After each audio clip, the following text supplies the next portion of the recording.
Sweethearts, it's Ruadhán, and so I did refill my pill pods yesterday. I don't know if you keep track. I don't know if anybody keeps track of like how often I do those with my my little med vlog series. It's approximately once a week, more accurately once every 6 days, because I use the 7th day with the little pods here, the little organizer pods. I use the 7th day to refill from the previous week so that I'm good on everything. But yeah, my camera it just did not want to, it did not want to go live on YouTube for some reason. And so, yeah, I was just like, nope, fuck it, I need to refill the pills. I'm not gonna do it for an audience, I just need to do it. So, plus, I think, like, most people I've ever had actually, like, watch those while they're on is, like, maybe 4 people tops. And usually it's a lot of people, like, usually, like, when it has been that many, like, at least 2 of them are going to be saying obnoxious things at me, and, but what was I saying? So, now that I've got all that out of the way,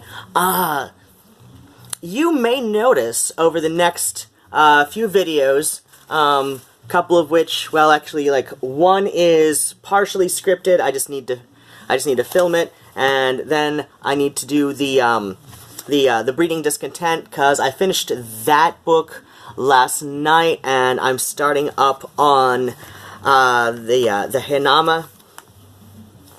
And where'd my pen go? I'll find it, whatever. Oh, right there. Told you I'd find it.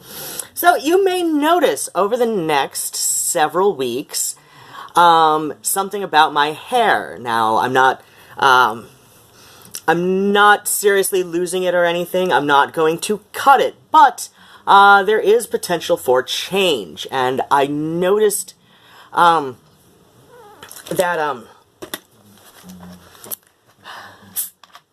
so there is potential for change in my hair. And why this is because, now, I do not cut my hair. I have some deeply personal reasons why I do not cut my hair. I have alluded to those in other videos. I'm sure you can find it if you actually care. But I don't cut my hair, and I do dye it, but I don't cut it. Like, maybe twice a year, I'll, like, look at the ends, like, the ends, and, like, trim anything that is clearly damaged, but, for all intents and purposes, I don't cut my hair. That's not going to happen. That's not going to happen now. It's not going to happen probably ever, even if I do seriously lose some. It's like, yeah, they make hats for a reason, right, kids? So, but what is going to change? You may notice something like this. So, and the reason I pointed that out is because every time Lindsay Ellis did a really good video titled Pocahontas, as in the Disney film, was a mistake, here's why. Something along that kind of title. And she does define cultural appropriation in sociological terms, which is that it is a fairly neutral term, though it is something that is very easily exploited for purposes of systemic racism, as well as more individual prejudices.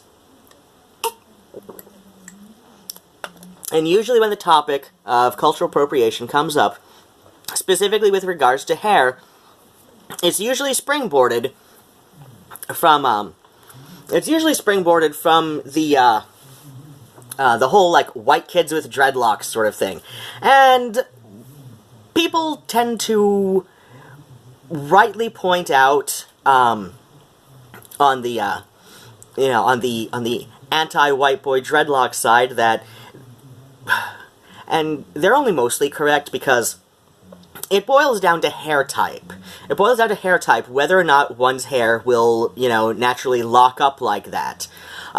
Your hair needs to be a minimum of very curly, and I think that would be a, I think it would need to be considered, oh crap, oh, and that's not charged.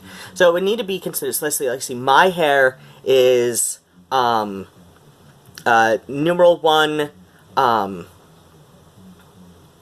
let's see, so it's 1, I'm 1B or C, so that means my hair is normally left to its own devices, including drying naturally. It's got a slight wave, it's a little bit more of a bit of a wave because I had my hair in plaits, or braids, you know, on either side to sleep a couple nights back. And there was no water in the whole building until this morning, so I was not able to shower yesterday, and thankfully I don't stink that bad. But I might have gone a little bit overboard with the CK1 at last night's Witch's Night Out, or I guess this month's, because it was last night. But, so I've got, you know, typical 1B or 1C, kind of in the border there.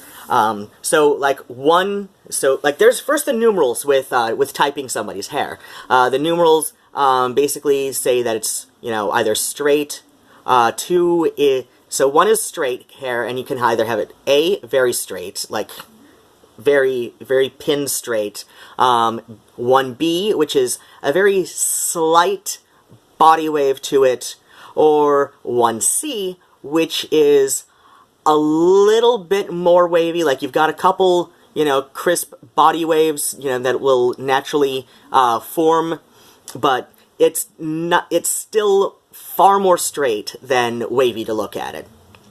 Then you've got the category 2, and those also go A, B, and C in amounts of wavy. Category 3 is curly hair, and some people also include category 4, which is that, you know, very, very kinky kind of curls that is usually associated with the African diaspora. And I say usually associated with the African diaspora because, at least in the States and certain parts of the Mediterranean, you know, there's just been a whole lot of people just, like, getting all melting pot on the genetic pools. So, on rare occasion, you'll see somebody who appears, you know, to have, you know, very, you know, pale complexion. You know, if they're from the Mediterranean, you might, you know, based on what country they emigrated from, you might just call them white.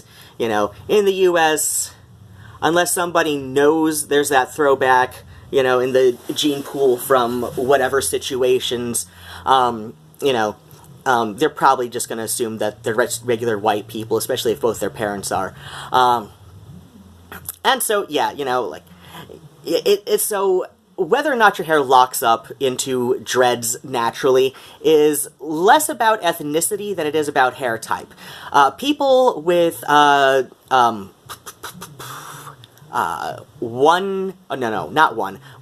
3B to 4A through whatever. Usually people who count 4 just count, like, 4A, very, much more rarely 4B, so it's like, so yeah, if you've got, like, a category, 3B to 4A hair, your hair can indeed naturally lock up into dreads on its own, left to its own devices. So, what am I doing? Because whenever you see, people defending white boy dreadlocks, which you know, usually because they will eagerly explain it to you when you ask them how, you know, their hair got that way. They're just like, oh, well, you know, I just, like, bro, I got my friend, bro, right, bro? And my friend, he just, like, we sectioned off my hair, bro, yeah, bro, and just, like, sat there just, like backcombing for, like 9 hours, bro, and it was like, bro, and, oh, sorry for that. That made me feel a little dirty after a second, but so yeah, like when your hair is, you know, between 3A, sometimes even 3B hair. So if your hair is definitely like 3A you know, up, or I guess like 1A through 3A, sometimes 3B, you will have to make an effort to create dreadlocks.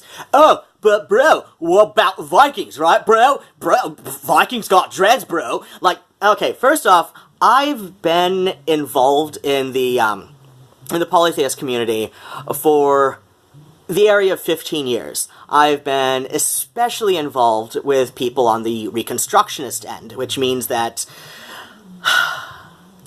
you know, depending on which pagans you ask, you know, like, there's a lot of very eclectic types who, you know, will just, you know, say, oh, they're just all studying, no practice. Okay, that's not true. That is definitely not true. Trust me on that. But, but we do spend a lot of time studying. We're just basically the classic nerds of paganism, like, you know, before nerd became a whole lot more, you know, diluted in its meaning, you know, like, I'm an old person, so I subscribe to the nerd, dork, geek. These are very specific types. A nerd is very academically minded, or at least very involved in studying whatever it is that they're into, like I'm classic straight-up nerd. Geek is somebody who is just way into a fandom. Like, they're just like these are fandoms. These are fandom people. They get involved in hobbies, like, you know, so they get involved in, like, the fantasy fiction fandom. They also play RPGs, usually Dungeons and Dragons, or any kind of, like, sword and sorcery kind of thing. You know, or they're science fiction geeks, and they also play Shadowrun. And if you don't know what Shadowrun is, I've probably made myself look a bit more geeky than I actually am. It's actually my ex who's the bigger geek in that. Well, not the most recent. It's one of my exes who's the big geek in that area. And then there's the dork, who is just socially awkward and, you know, kind of sort of fits in with either of the other two, but, you know, is a bit too awkward to truly make it work. So, now that I've explained things far more than they need to be, the whole thing with the, like, so, in studying these things, I can say with absolute confidence that anybody who, you know, insists, like, you know, Vikings had dreads, bro, and, like, the ancient Celts, they had dreads, bro, and Greeks, like, look at this Wikipedia article that I just edited myself that says that this statue of Apollon has dreads, bro, cause that's never the case. That's never the case when we're talking about ancient peoples. First off, I have plenty of heathen friends who will go into exhaustive detail with these, you know, white boy dreadlock sorts, you know, pointing out, sourcing things, saying, like, okay, in all of the Viking graves that, well, first off, like, you know, I'm just saying Viking to appease to the lowest common denominator, because that's not what the ancient Norse and Germanic peoples were. I'm just trying to keep things simple. So, you know, the quote-unquote Viking, you know, graves that we have uncovered, sometimes they do still have hair intact, even though, you know, this is, like, straight-up green burial, you know, sorts of things, right? So, but, you know, depending on the conditions, you know, in the land one was buried in, you know, the hair may still occasionally be intact, you know, with you know, because that means, you know, your body, you know, didn't decay as it typically would, but it's sort of mummified more. So, like, when hair's been intact, hair on these, you know, Norse and Germanic, you know, ancient graves is very much combed straight and often just immaculately braided, you know, as part of the burial rites that they went through. You know, and graves where they're not intact, like, we will see legit combs, like hair grooming combs. Like, okay, this is a flea comb for my cat. And my one is, it's in the bathroom, that's where it's at. So, like, you know, you'll see legit combs, you know, like grooming combs. And occasionally on the ladies, you'd see, you know, like the little decorative hair combs in their graves. So, we know for a fact that the Norse peoples were very much into personal grooming. So there's no way that they would let their hair get matted into these, you know, tiny little, you know, 1-inch diameter clumps that is that is what, you know, white boy, you know, dreads actually are. You know, it's, you know, you're just sitting there, like, backcombing your hair until it's matted into these little ribbons.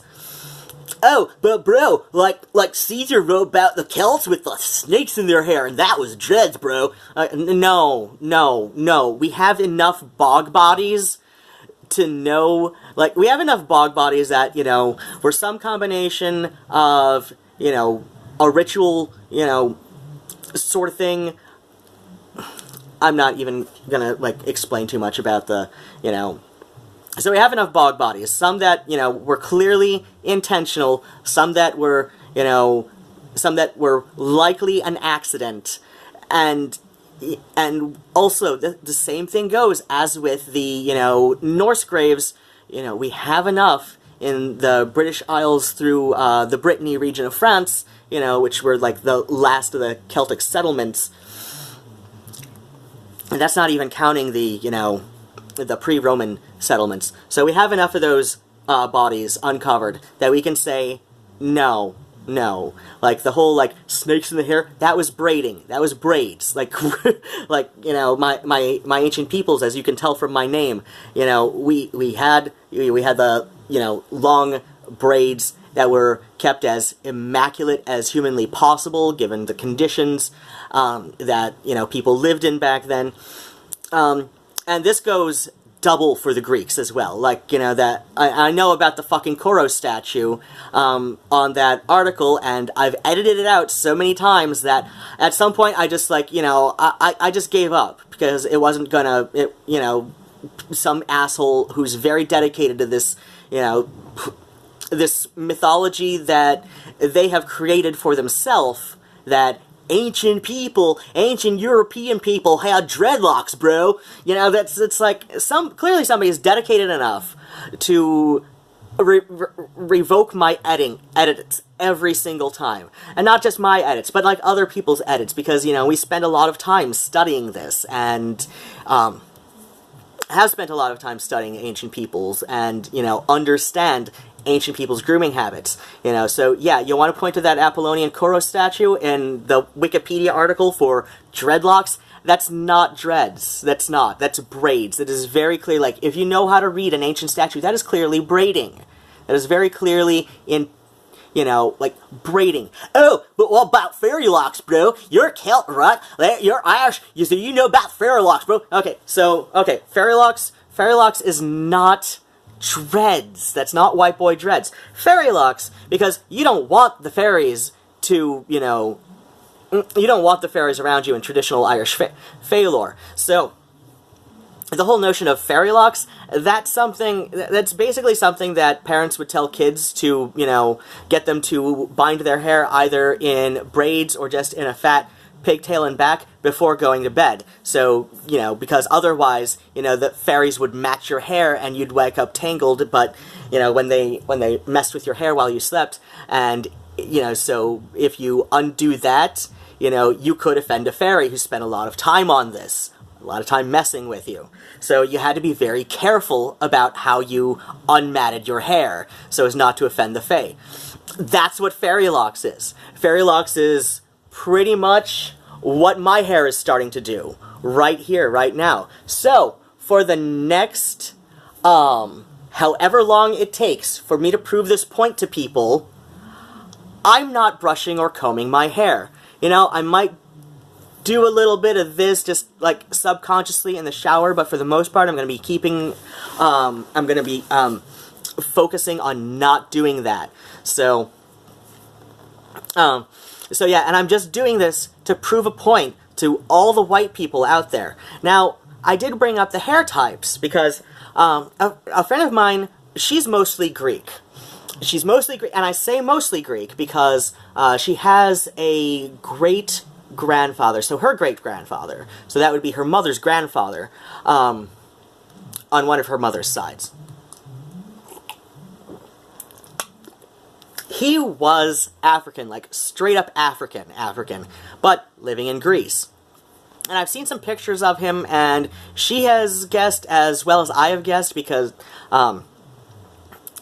I've done a lot more research into ancient peoples than she has.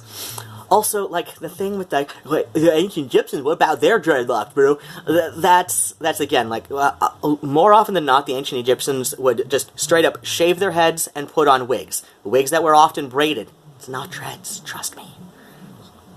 But yeah, speaking of Egypt, and my friend who's mostly Greek, so, you know, her great-grandfather, was likely Nubian, which is a specific ethnic group, indigenous to Egypt. There are a couple other ethnic groups, especially going back, you know, into ancient times, you know, who are indigenous to Egypt.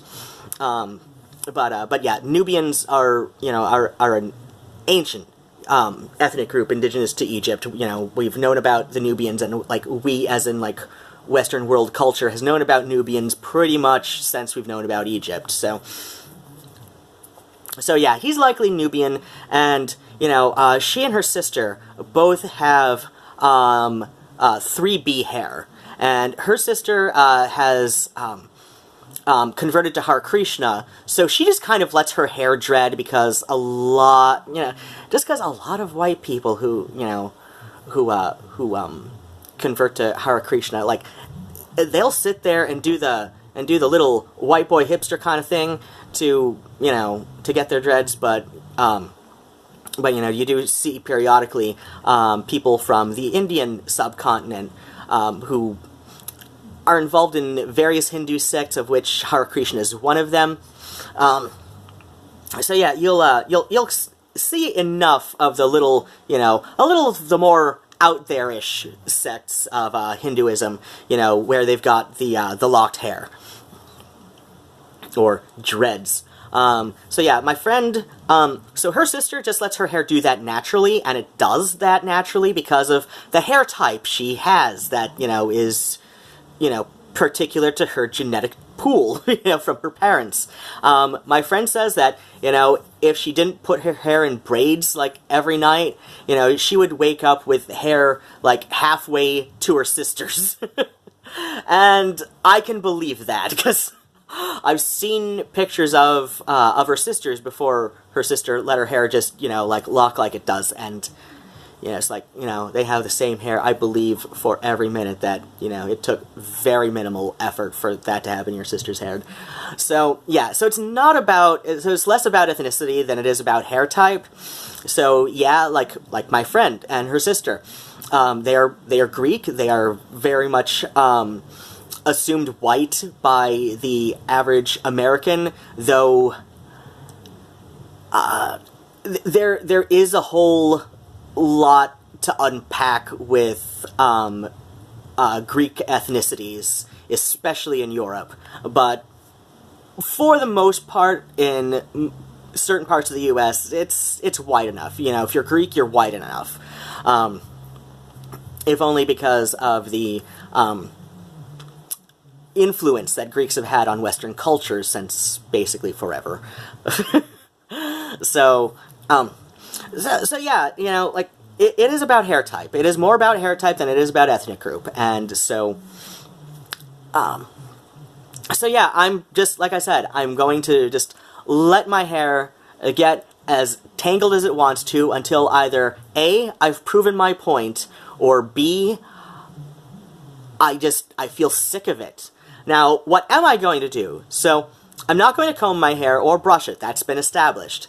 But I am still going to wash my hair near daily. Why near daily?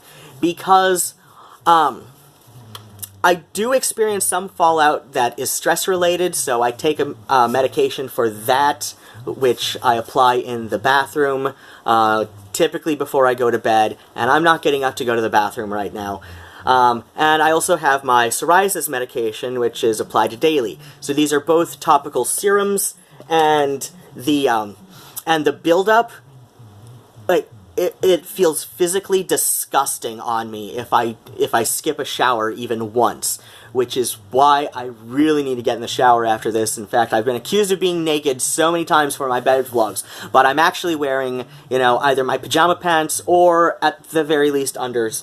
I thought I felt a cat. But I am actually naked today, so you just get to see my... Oh, God. It is all up in my shoulders.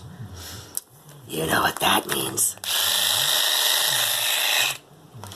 But, so, yeah, I do wash my hair daily. I know a lot of people who talk about hair care on their own videos, say, oh, I only brush my hair once a week. That's great for you, hon. You don't have medications you have to apply to your scalp. So, you can wash your hair once a week. Go ahead. Shampoo once a week, all you like. Me, I have to do it daily. Worst case scenario, every other day.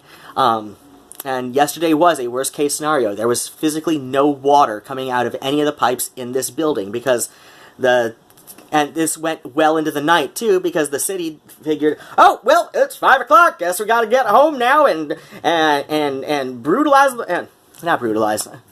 Gotta get home and humiliate the wife, because it's 5 o'clock. I'm off the clock, man. Who cares about all the people on that street with their water? They don't need water. I just need to give my, yeah.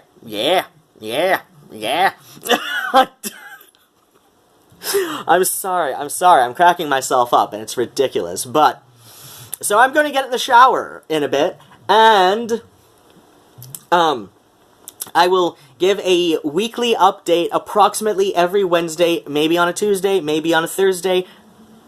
You know, I will give a separate update outside of my med vlogs, and I will be starting a playlist called, I don't know, something about white boy, something like aging white goth boy attempts natural dreads, so...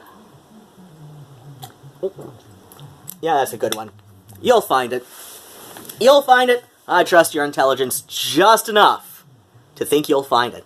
Alright, sweethearts. So, I guess that's it for right now. I am going to, script my, video book report for Breeding Discontent, and hopefully that will be the one I upload next. Hopefully tonight, maybe tomorrow. If it is tomorrow, though...